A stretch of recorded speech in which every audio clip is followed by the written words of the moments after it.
हमारा जो education system है ना, वो एक बाजार जैसा बन गया है।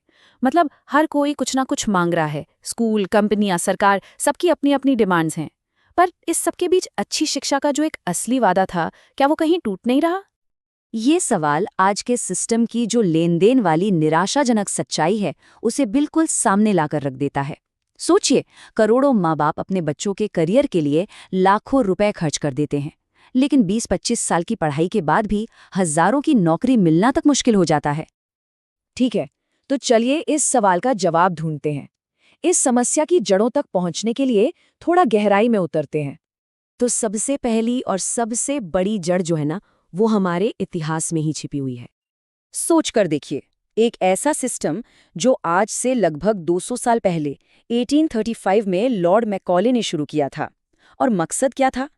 इनोवेटर्स या थिंकर्स बनाना नहीं, बल्कि ब्रिटिश राज के लिए ऐसे क्लर्क तैयार करना जो चुपचाप आज्ञा माने। और हैरानी की बात यह है कि वही ढांचा कमोबेश आज भी हमारे भविष्य को बना रहा है।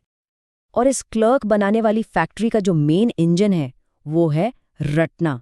मतलब इतिहास की तारीखें रटो, मैथ्स के फॉर्मूले रटो, साइंस की परिभाषाएं रटो, बस रटते जाओ। समझ में आया या नहीं कोई मतलब नहीं, परीक्षा में लिखो, अच्छे नंबर लाओ और अगले दिन सब भूल जाओ। ज्ञान 0 पर रिजल्ट में पास। तो ये तो हुई इतिहास की बात। अब आते हैं आज की हकीकत पर, जहां इस सिस्टम ने एक जहरीला सामाजिक दबाव बना दिया है। यहाँ ना एक बहुत दिलचस्प तुलना है। एक तरफ है हमारा सिस्टम और दूसरी तरफ है फिनलैंड का मॉडल। फिनलैंड में बच्चों को असल दुनिया की समस्याओं को हल करना सिखाया जाता है। सारे विषय एक दूसरे से जुड़े होते हैं और नतीजा नोकिया और लिनक्स जैसे इनोवेशंस। और हमारे यहाँ क्या है? हमारे यहाँ है शर्मा जी का बेटा इफेक्ट। मतलब रिपोर्ट कार्ड से घर का माहौल तय होता है। 95% से ज्यादा आ गई तो जश्न, और अगर कम आए तो हर कोई ताने मारता है। और पड़ोसियों और रिश्तेदारों के बच्चों से जो लगातार तुलना होती है, उसने तो बच्चों की अपनी पहचान ही छीन ली है। तो सवाल ये है कि ये सिस्टम आखिर बना क्या रहा है? देखिए, डिग्री होल्डर्स तो बहुत हैं, मतलब भर भर के। लेकिन 1 मिनट के लिए इसरो और डीआरडीओ की शानदार उपलब्धियों को साइड में रख दें, तो पिछले 20-25 सालों में प्राइवेट सेक्टर से कौन सा ग्लोबल टेक्नोलॉजी इनोवेशन निकला है? है कोई नाम दिमाग में? ये सवाल सच में सोचने वाला है। और जब सिस्टम ऐसा हो, तो उसका एक नतीजा निकलना तो तय है, और वो है कोचिंग सेंटरों का मकड़जाल। एक ऐसा उद्योग जो डर पर बना है। ये कोचिंग सेंटर ना एक पूरा चक्र चलाते हैं।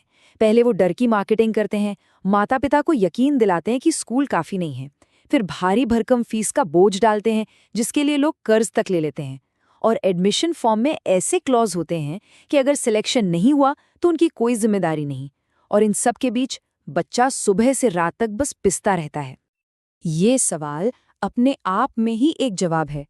कोचिंग इंडस्ट्री का इतना बड़ा होना इस बात का सबसे बड़ा सबूत है कि हमारी स्कूली शिक्षा कहीं ना कहीं बुरी तरह फेल हो चुकी है। तो ठीक है, समस्या तो बहुत गहरी है, लेकिन अब सवाल ये है कि क्या इसे ठीक किया जा सकता है? तो चलिए अब कुछ साहसिक और प्रैक्टिकल समाधानों पर नजर डालते हैं। सबसे बड़ा बदलाव जो हमें चाहिए, वो है सफलता की परिभाषा को बदलना। कैसे? पारंपरिक रिपोर्ट कार्ड के साथ साथ क्लास 8 से ही एक स्किल कार्ड भी शुरू किया जाना चाहिए। ये कार्ड रटने की क्षमता नहीं, बल्कि असल दुनिया की स्किल्स में महारत को मापेगा। और ये स्किल्स कुछ भी हो सकते हैं, video editing, coding, carpentry, public speaking, कुछ भी। इससे होगा ये कि शिक्षा सीधी सीधी असल जिंदगी की रुचियों और करियर से जुड़ जाएगी। और इसका सबसे बड़ा फायदा क्या होगा? सोचिए, बच्चे अपनी पढ़ाई के साथ साथ पार्ट टाइम काम करके कमाना शुरू कर सकते हैं। इससे उन पर से आर्थिक बोझ कम होगा, जिसकी वजह से न जाने कितने होनहार बच्चों को पढ़ाई बीच में ही छोड़नी पड़ती है। लेकिन सिर्फ स्किल कार्ड से काम नहीं चलेगा। हमें ये भी सोचना होगा कि जो विषय हम पढ़ा रहे हैं, उन्हें कैसे ज्यादा फ्लेक्सिबल और प्रैक्टिकल बनाया जाए।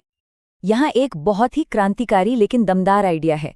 सोचिए, अगर किसी छात्र को सोशल स्टडीज में दिलचस्पी नहीं है, तो उसे ये आज़ादी मिले कि वो उसकी जगह वेट लिफ्टिंग या किसी और स्किल को एक विषय के तौर पर चुन सके।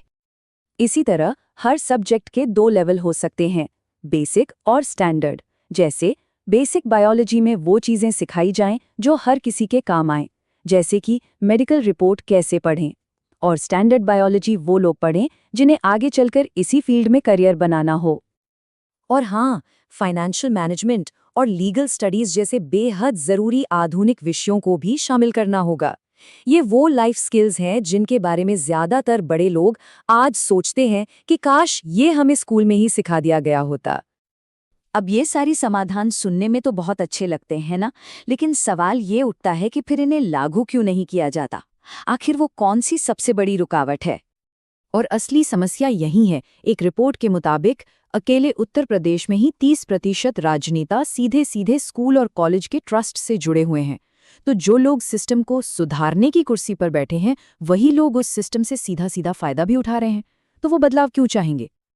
तो ये भ्रष्टाचार का खेल चलता कैसे है, समझिए। ये एक पूरा साइकिल है। एक नेता अपने ही स्कूल ट्रस्ट को ब्लैक मनी दान करता है, फिर वही स्कूल उसी नेता की कंपनी को एक बढ़ा चढ़ाकर कॉन्ट्रैक्ट देता है। 1 करोड़ के काम का बिल बनता है 5 करोड़ का, और बस वो ब्लैक मनी वाइट होकर लीगल प्रॉफिट बनकर वापस नेताजी की जेब में, और स्कूल वो कागजों पर गरीब का गरीब ही रहता है। तो अब आप खुद सोचिए, इस सिस्टम को बदलने से नुकसान किसका होगा? जवाब बिल्कुल साफ है। तो अंत में यही एक सवाल बचता है। जरा सोचिए, अगर हमारे देश की शिक्षा प्रणाली सच में छात्रों को सिर्फ डिग्री देने के बजाय सोचने, सवाल करने और कुछ नया बनाने के लिए तैयार करती, तो हमारा देश आज कहाँ होता? इसकी असली क्षमता क्या होती?